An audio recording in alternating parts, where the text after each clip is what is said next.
Happy New Year, everyone! I've said it at the beginning of my last year's top 10 video, and I've said it at the beginning of the video the year before that. And now I have to say it again. It was a good year for movies. As usually, I'm not one of the first to post my list because I always try to watch as many of the supposedly best movies of the year as I possibly can. Living in Austria can make it quite hard sometimes to catch something, and for a few ones I have to wait for home release to check them out. Over the course of the last 2 weeks I caught up with almost 20 films, and many films I've seen during the year of which I was absolutely sure they would end up on my list had to make way for films that impressed me even more. Normally I end up with a handful of movies that score 9 out of 10 for me, and maybe, but just maybe, there's one that even got a 10. This year I've got 2 10 out of 10s, and all the rest of my list contains only 9s. First, I played with the idea to present you with 35 extra honorable mentions, but who would really want to watch that? So I narrowed it down to just 23 honorable and 1 special mention. And of course my top 10, which by the way are not necessarily the ones in the thumbnail. I don't want to give them away that quickly. But let's get started.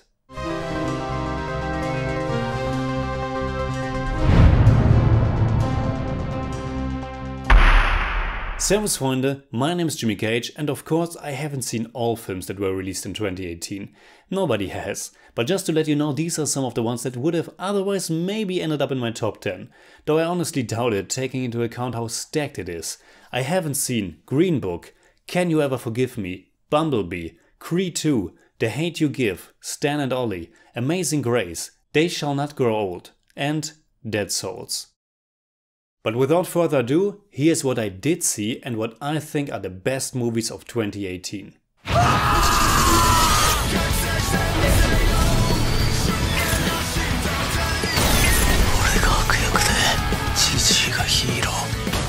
Number 10. Inuyashiki. Inuyashiki is the best superhero movie this year that nobody has heard of. It's a Japanese manga adaptation about an old man who is absolutely loathed by his family and boss. But when he gets superpowers by being at the wrong place at the wrong time, or actually being at the right place at the right time, he doesn't use them to make his peers pay for them neglecting him, but he simply wants to be good. He wasn't the only one getting superpowers though, and the young pupil is using his new abilities to let out all of that rage and frustration that comes with puberty. The poster and trailer of this movie let it look like a big crazy spectacle, and while there is some good intense action in it, Inuyashiki is much more a very grounded and really personal character-driven piece that's not afraid to get really dark as well. It was directed by Shinzuko Sato, and I was really surprised how much I ended up loving it, and I hope some of you might want to check it out. And if you do, please let me know what you think. I will try to make all my honorable mentions fit in at least a little bit with my actual top 10 and not just throwing them out there. And therefore my first 2 are also films from Japan. Hirokazu Koreeda's Shoplifters did win the Palme d'Or at last year's Cannes Film Festival, and it tells the story of a very special patchwork family, a mixed together group that consists of people of all generations. They live outside the social norms and they try to survive in their own unique way. It's a film full of warmth and humanity and equally magical and realistic. The other pick is Shinichiro Ueda's lovely, funny and really clever and creative comedy horror One Cut of the Dead. That is a zombie movie on the surface, but really more a film about filmmaking and storytelling, and I don't want to give anything else away. So let's continue. I'd like to enjoy the music now. This is madness. Sometimes a lady likes to have some fun. Number 9. The Favorite. The Favorite is the newest film by Greek director Yorgos Lanthimos. It's his 3rd English language film after The Lobster and The Killing of a Sacred Deer, and he is one of those directors who has a very particular style. His characters talk in a specific way that's rather artificial, but it couldn't fit better anywhere else than in this extremely witty and poignant period piece. Lanthimos is always in total control of what's happening on screen. Every image seems to be meticulously framed, every cut, every camera movement, it all is thought out to the max degree, and it brings so much dynamic into the story of 3 women and their personal relationships with each other. It is set in early 18th century England, and it's as far away from a dry period piece as one can imagine.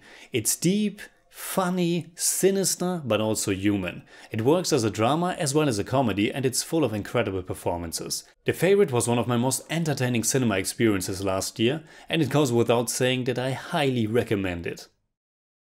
My next two honorable mentions are also deeply fascinating character studies, and like The Favorite, extremely well directed and shot. They are both more similar to each other than to The Favorite, and both of them have been described as the new Taxi Driver, and I think that comparison makes a lot of sense. If you haven't seen them, you really should check out Paul Schrader's First Reformed, starring Ethan Hawke as a struggling minister and Lynn Ramsay's You Were Never Really Here, about a traumatized veteran played by Joaquin Phoenix. These short descriptions might not sound all that interesting, but believe me, the films definitely are. Every time you come around, you monsters got me feeling like a monster in my own town. Number 8. Blindspotting. Blindspotting is the feature film debut by Mexican-American director Carlos Lopez Estrada, and it impressively combines elements of buddy comedy with very timely social commentary. It's only 95 minutes long, and it's sharp and to the point and very energetic and impactful. It tells the story of Colin, portrayed by Daveed Diggs, a black man who is on the last days of his probation, and his relationship to his volatile friend Miles, played by Rafael Casal. It's a gripping and really explosive film that's as fun as a quote-unquote gangster movie as it is authentic and exploring real struggles. And those are attributes that are also fitting for my next honorable mention, Spike Lee's latest joint, BlacKkKlansman. Not only is it vibrant and pounding and just highly entertaining, but it's also as timely as it can get. It's fierce and accusing and absolutely necessary and important right now. It shows that what we thought lay behind us is still very much alive, not just in the heart of America, but unfortunately all over the world, and it's our job not to let racism and ignorance and a lack of compassion and understanding for each other take over, but fight against it.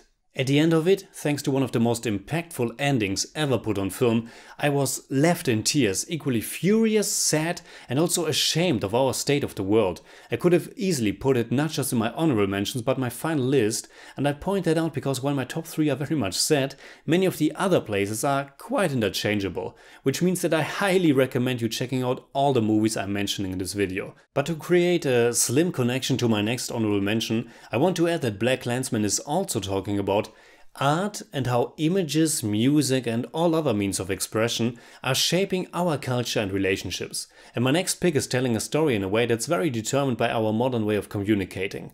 I'm talking about Anish Chaganty's feature film debut, Searching.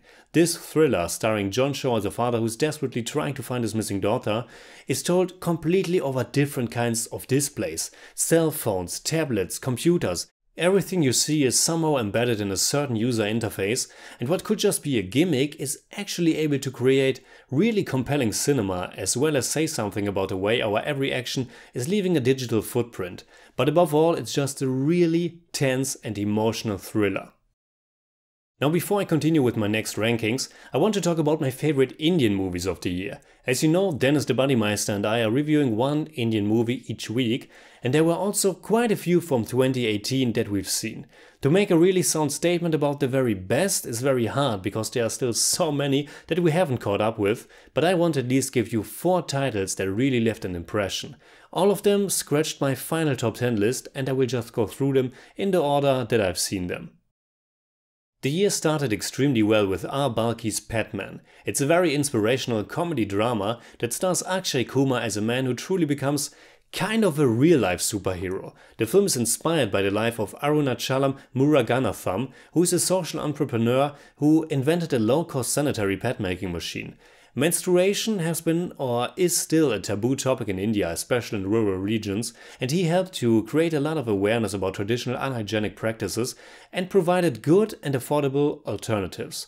More so, he empowered women to help themselves by his grassroots mechanisms. The film is portraying this, and I absolutely adored its positive message and the sheer endurance to fight for a better, fairer future.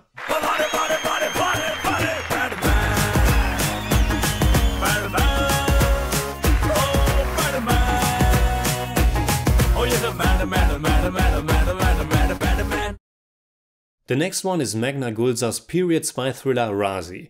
It is set during the Indo-Pakistan War of 1971, and our fear that it would be just another oversimplified, one-sided, almost propagandistic piece of filmmaking was luckily completely unjustified. Razi is a powerful and complex thriller, and it features one of this year's very best acting performances with the incredible, tense, deep and engaging portrayal by Alia Bhatt.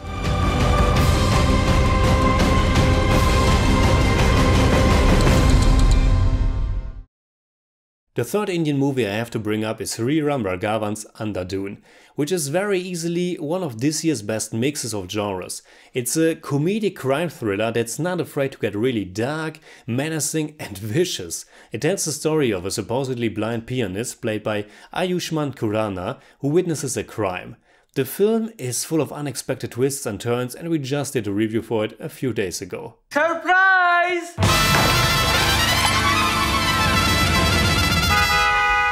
Another fantastic Indian movie that we will review very soon is Tumbat, directed by Rahi Anil Bave, Anand Gandhi and Adish Prasad. It's a period horror tale that's told in 3 chapters, each of which is set during a different time in the life of our protagonist Vinayak. It's shot marvelously, creates a very scary and more so dense atmosphere, and its theme of greed runs through the whole film. I think it's a great achievement in Indian horror, and we will talk about it in more depth very soon. But now for my number 7.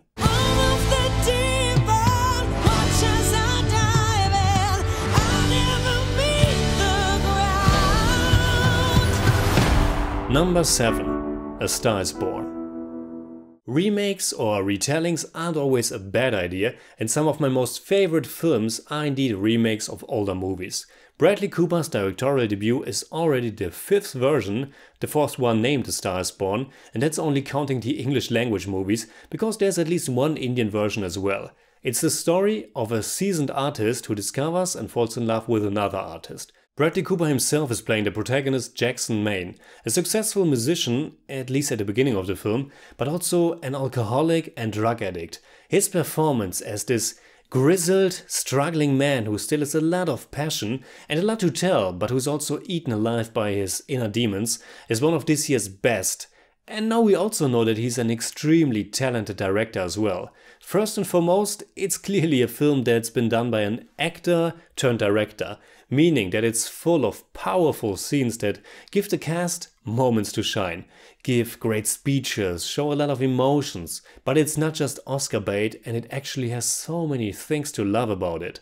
It's a film that's both big and loud and highly energetic, as well as very intimate and personal and also tender. The young and up-and-coming musician is played by Lady Gaga, and their chemistry is really off the charts. To quote myself, A Star is Born is touching, rousing, big and opulent, and at the same time very close and human. And my honorable mention is of course Bohemian Rhapsody, directed by Bryan Singer and starring Rami Malek as the legendary lead singer of Queen, Freddie Mercury. For me, easily the best performance by a leading actor this year. In the course of its 2-hour runtime, Malek becomes the embodiment of Mercury, and the film is a big celebration of Queen's music. Critically, it has been received very mixed, but I am clearly in the camp of its lovers. It isn't the most dark, most complex character studies, but it's full of energy, charm and contagious passion. I could seriously be on the verge of having a mental breakdown, but as long as I'm able to go skate, I'm completely fine. Number 6. Minding the Gap. Now, from the brief trailer snippet I just showed you, Minding the Gap might just be a simple, light-hearted documentary about skateboarding. But of course it's so much more. In its rather short runtime of 93 minutes, it's able to tell us so much about life, about growing up, about relationships, friendships, parenthood, masculinity, race, what one wants to do with his or her life, and also about America. It's a remarkable film, and like Richard Linklater's Boyhood, it also took about 12 years to make, because that's how long the documentary footage is going back to. Minding the Gap explores many topics by capturing important moments in the lives of 3 young men, 3 friends who spend many hours, days and years together, growing up in their hometown of Rockford, Illinois. But this is not a scripted, fictitious film, but real life. And one of those three friends is also the film's director, as well as cinematographer, co-editor and producer. His name is Bing Liu, and this is his debut film, and it's one of this year's best. The way it portrays the struggles of life, the gap between childhood and adulthood, feels so moving and also cathartic and empowering. Though I'm not American and I'm already a lot older than the protagonists, I was deeply touched by it, and I was sad and happy watching it, because its themes are universal. It was one of the most emotional movie watching experiences last year, and Bing Liu's voice in cinema should be heard. I'm really curious to see where he goes next. My next honorable mention isn't a documentary, but because of its approach, it has a very strong connection to that form of storytelling.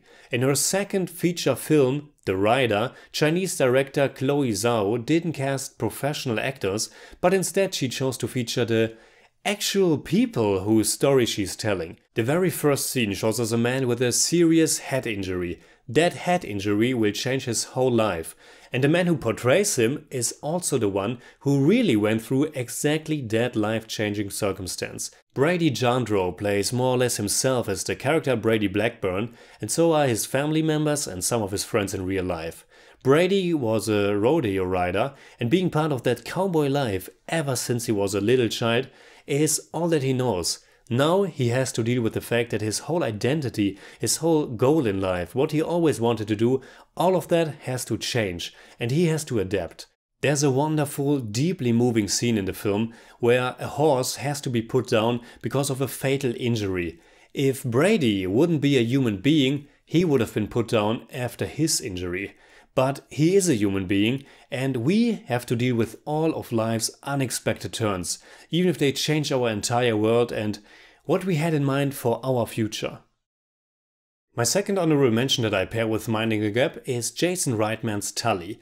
The connection here is parenthood, and Charlize Theron gives an incredible performance as a mother of three.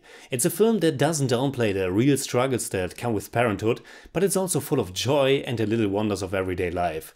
It's one that I have seen very early in the year, but one that really stuck with me over time. Now, before we continue with my top 5, I want to take a second little detour and shortly talk about 3 remarkable foreign language films. The first of them isn't foreign to me because it's from Germany. In Der Hauptmann, the Captain, Robert Schwentke is telling the real story of Willi Herold. It is set in the last days of World War II, and Willi Herold, played by Max Hubacher, is a young German soldier who finds the uniform of a captain. And in that uniform he is committing horrible war crimes. Der Hauptmann is filmed in bleak yet rather stylized black and white images, and it has a nightmarish atmosphere from beginning to end. It's frightening, and it captures the madness of those darkest of times. The second foreign language film I need to mention is from South Korea. Chang Dong-lee's Burning is one of the most ambiguous and mysterious films I've seen in a long time. It's hard to grasp, but it's part of its charm. It features a mesmerizing performance by Ah-in-yu, it's sharply directed, and it will make you be on the edge of your seat, even though there's not that much actually happening. If you want to know more, check out my review or simply give the film a shot. It's worth it. The last but definitely not least foreign language film on my honorable mention list is the Swedish production Border by Ali Abbasi. It's based on a short story by Jon Avicii Lindqvist, the same author who also wrote Let the Right One In.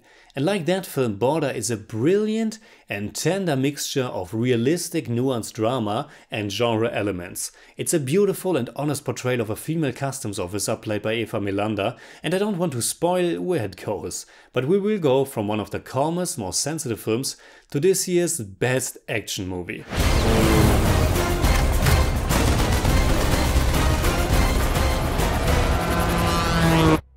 Number 5. Mission Impossible Fallout. The Mission Impossible franchise is an extraordinary film series because it keeps getting better and better with each new entry. Up until this point, each has been directed by a different director, giving each movie a distinctive look and feel. But for the first time we got a returning director in Christopher McQuarrie, and the series seems to really have found its right groove. In a movie landscape where almost all action films are superhero films that usually feel the need to up the stakes by creating more and more CGI battlefields, it's simply awesome to see an old school action film that tries to up the stakes by creating more and more stunt-oriented, practical action set pieces. Of course, its protagonist Ethan Hunt, played by Tom Cruise, isn't that much less of a superhero, but here you know what kind of crazy behind-the-scenes stuff he went through to deliver that tense action spectacle we see on the screen. And what it does is giving us the thrill and the fun of a big action film like this back, and I honestly was happy as a little child watching the newest Mission Impossible film, Fallout. And I was also happy as a little child while watching my next honorable mention, the wonderful, gory and spectacular B-movie war horror fantasy Overlord, directed by Julius Avery. It is half war film in the veins of Band of Brothers as it is Nazi zombie fare. It feels like Saving Private Ryan, Reanimator and Wolfenstein combined, and unlike other Nazi horror movies it has a high production value and takes itself very seriously. Not only is it a dense and intense man-on-a-mission war film, but also a really cathartic, fun and empowering action fantasy.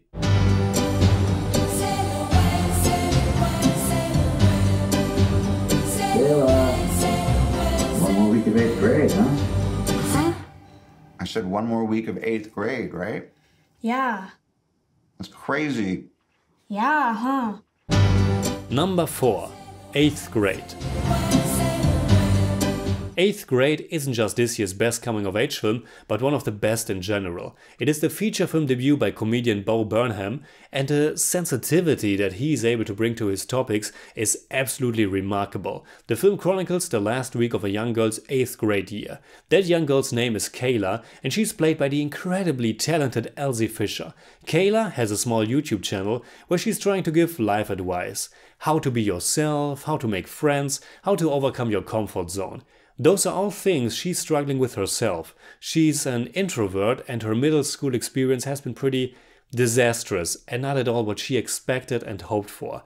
8th grade is a film about a young girl transferring from 8th to 9th grade, and it's one of the year's most exciting and vibrant ones. Its portrayal of being an adolescent, growing up, struggling with the world and more so with oneself feels so honest that I can't imagine this film not getting to move everyone who's giving it a chance. Bo Burnham also perfectly captures the technological circumstances the next generations are growing up in, exposing yourself on YouTube, communicating via Instagram or Snapchat.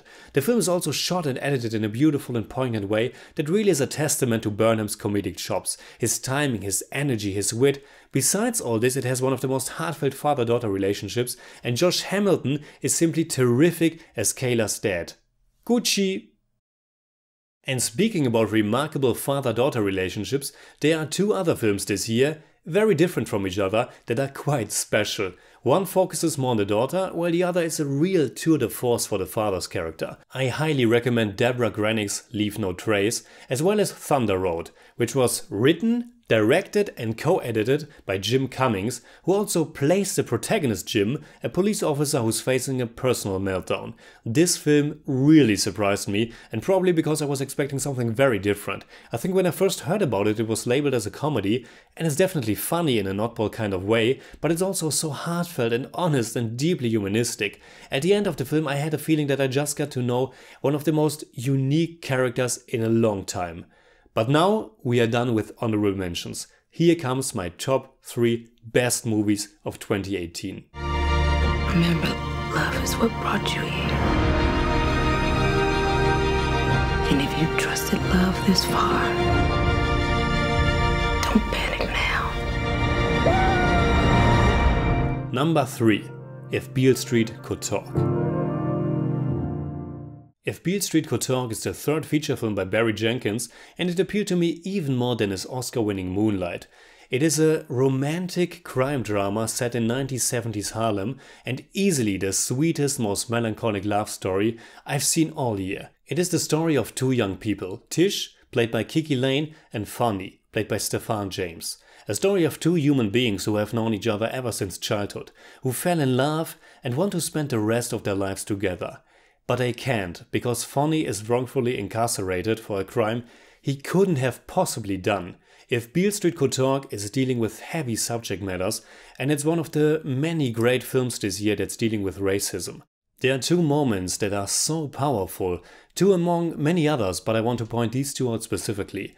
One is when an old friend of Funny, played by Brian Tyree Henry, is visiting him and slowly coming out of his assumingly happy shell. He was just released from prison and he's talking about his experiences there, and it's acted and directed so well that you can feel his pain and misery with every fiber of your own body. If Beale Street Could Talk never gets explicit in showing violence, it doesn't have to. The performances and the way it is crafted is so powerful, and the love and celebration of it that it portrays is so honest and warm and gentle that each thread to these people's happiness is deeply felt. In the scene where his friend is talking about prison, I thought that Ava DuVernay's 2016 documentary 13th would make a strong companion piece. If you haven't seen that one, you really should.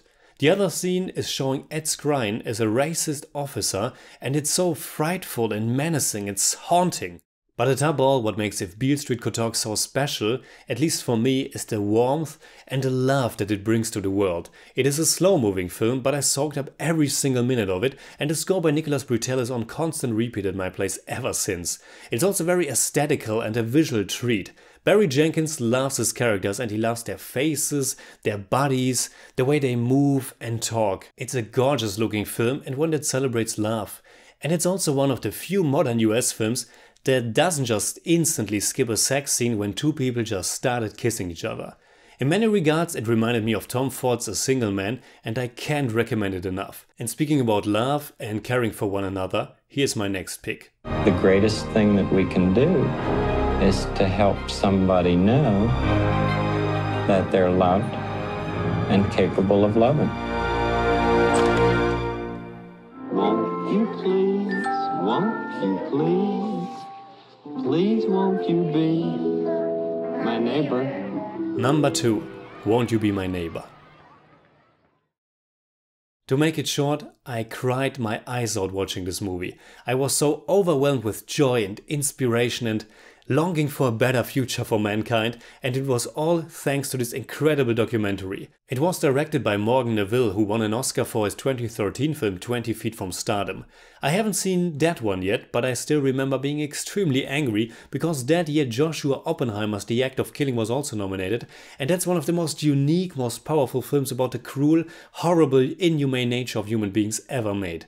Now, Won't You Be My Neighbor is one of the most powerful films about the very best in each one of us, about compassion, understanding, love and friendship. It's an exploration of the life, lessons, legacy of iconic children's television host Fred Rogers. To borrow this short IMDb summary, Fred Rogers used the power of TV for something no one else did at that time, to make great and educational program for children, and to take them and their needs and their feelings seriously, to treat them with honesty and make them feel loved and understood. Now you might wonder if Won't You Be My Neighbor is worth seeing if you don't have a strong connection to Fred Rogers. And let me answer that by saying that I had absolutely zero connection to him before. As you know, I'm from Germany and I don't think he was ever a thing there. At least I never came in touch with his program, and he as a celebrity or simple name never was known to me. But you don't have to know him for this documentary to completely succeed. Without me knowing him, I think this perfectly catches what made him so special and inspirational. And as you might know, as someone who loves humanism, who's deeply touched by films that appeal to our strive to become better persons, to come together instead of building walls, as someone who loves Frank Capra as well as Star Trek, this film spoke right to my heart and I simply loved it. For the longest time it was my #1 favorite film of the year, and I was already looking forward to present you my list with a documentary on the very top. But then I saw another film.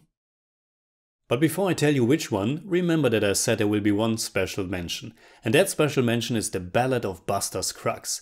Not the whole movie, which contains 6 little stories about the Old West, but just the very first episode of the same name. I had an absolute blast with that little, cynical, dark and funny storyline. It's so absurd, violent, and it perfectly captures one side of what those times must have been in a wonderful, comical way. Now I do think the whole film, which was written and directed by the Coen brothers, is pretty good. Some episodes are better than others. But the first 20 minutes are a definite must watch. And since it's on Netflix, you have nothing to lose. But now for my #1 best movie of 2018. Still, not yet. I know that I have said that we are done with honorable mentions, but I also said I have 23 honorable mentions, and for those of you that were counting, I only mentioned 19.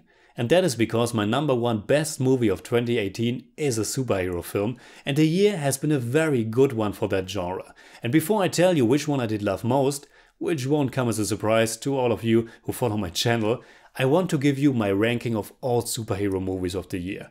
At least all that I've seen, which are 10. I think that pretty much includes all major theatrical releases, but who knows if there was an incredible unheard superhero movie released somewhere else in the world this year. My number 10 is Venom, which isn't an honorable mention at all, because I think it's pretty bad.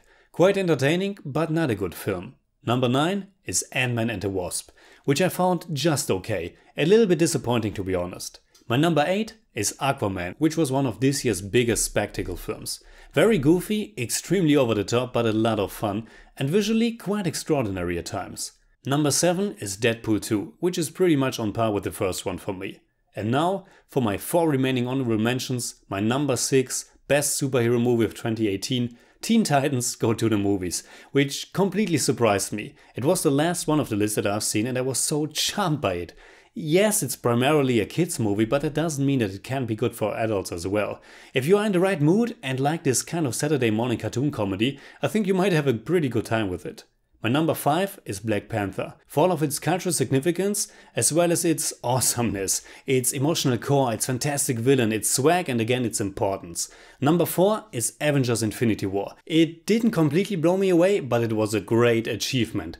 Something that was completely unthinkable even just 10 years ago. It's a big, spectacular crossover comic event brought to the big screen, with dozens of stars, characters that we fell in love with over the last years, a great villain and just epic battle scenes, and it ended with one of the best cliffhangers in the history of cinema. My number 3 is Incredibles 2. Beautiful animation, engaging story, funny, emotional, great designs, it's the full package. Now, those were all of my 23 honorable mentions, and yet we still have 2 films left on my superhero list. Why? Because I already talked about one of them before. My number 2 is the Japanese manga adaptation Inuyashiki. Yes, that's a superhero film as well. But now, my number 1 best superhero film as well as the best film of 2018, if you haven't guessed it by now. If I don't destroy the collider, none of us will have a home to go home to. Remember, what makes you different? Let's go! Is what makes you Spider-Man. Spider-Man Into the Spider-Verse. Which also instantly became my favorite Spider-Man as well as my favorite superhero movie of all time. Now we all know that it's a bit ludicrous to make such statements after having seen a movie just once. And I know that too. But that's my feeling right now, and right now I believe in it very strongly. I loved it from beginning to end and I wouldn't change a single thing about it. But my video is already so long and I have done a pretty long review for the film as well, so I will keep it short and simple here. Spider-Man Into the Spider-Verse is the brainchild of Phil Lord and Christopher Miller. It was directed by Bob Persichetti, Peter Ramsey and Rodney Rothman. It tells the origin story of Miles Morales, but also includes several other Spider-Persons into its narrative. And that narrative seems so stacked and out there on paper that it could have easily gone horribly wrong. But in the hands of these highly talented filmmakers, it all comes together in one big, fast-moving masterpiece. The film is emotional like hell and also funny. Each and every voice actor's performance is absolutely on point. It features incredible action, it made me tear up, it made me laugh out loud, and above all, it made me love animation and made me love storytelling and filmmaking, as if I have just fallen in love with it all just for the first time. It appealed to the little boy in me as well as to the admirer of cinema. Its animation, designs and its flow is out of this world, and to those of you who haven't seen it, I can only say you have to see and experience it with your own eyes to believe how amazing it is. Watching just the trailers doesn't prepare you for what's coming. It's still showing in some cinemas, and if you haven't seen it by now, please do yourself a favor. So that's my top 10 best movies of 2018 list. But now I want to know yours. Please let me know in the comments below, and please let me know what you think about my picks. Which ones have you seen, which ones do you agree on, and also on which ones don't you. Thank you all so much for watching, and also for all the support you gave me, Dennis the Bodymeister and this channel in the last year. Let's have a great 2019, at the movies as well as in life. As always, you can hit me up on Twitter, Facebook and Instagram simply at TheJimmyCage. And if you enjoyed this episode, please give me a thumbs up, share, subscribe, whatever you like, and make sure you hit that bell for all I have to tell.